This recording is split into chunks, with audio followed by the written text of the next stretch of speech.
Hello students, myself Zofisha Rizvi. Today I am going to teach you about lesson first India size and location of geography from social science of class ninth.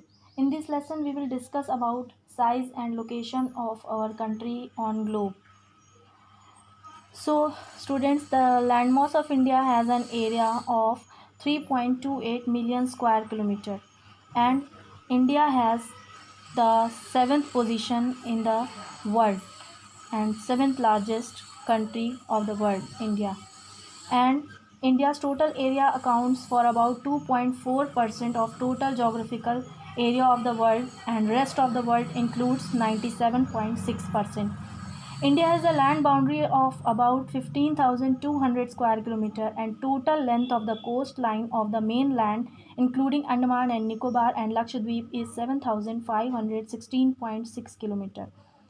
And India is bounded by the Young-Fold Mountains in the northwest, north, and northeast. South of about 22 north latitude, it begins to taper and extends towards the Indian Ocean, dividing it into two seas, the Arabian Sea on the west and Bay of Bengal on its east.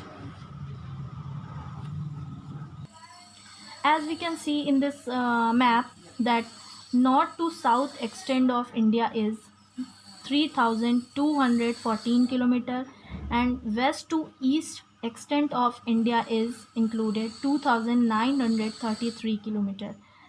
In previous video we had study about that the latitude of India from equator is 8 degree 4 minute north to 37 degree 6 minute north latitude, and the longitude of India from 0 degree GMT line longitude 68 degree 7 minute east to 97 degree 25 minute east.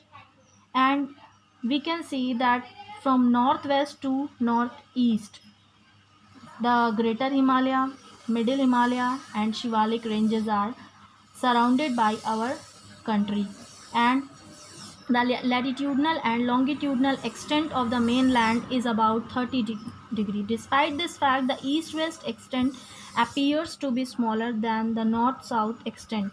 From Gujarat to Arunachal Pradesh, there is a time lag of 2 hours. Now we are going to understand about time lag between Gujarat to Arunachal Pradesh. So students, as we know that 1 degree longitude, from 0 degree to 1 degree longitude, there is a time difference between 4 minutes. So 4 into 15 is equal to 60 minutes and 1 hours. So 30 degree longitude means 120 minutes means 2 hours. So from Gujarat to Arunachal there is a time lag of 2 hours. Okay, and hence time along the standard meridian of India, that is 82 degree 30 minute east longitude, which is also known as IST, means Indian Standard Time. This is the standard time of India and is taken as the standard time for the whole country. And 82 degree 30 minute east longitude, that is IST, passing from Mirzapur in Uttar Pradesh. The longitudinal extent influences the duration of the day and night as one moves from south to north. Thank you students.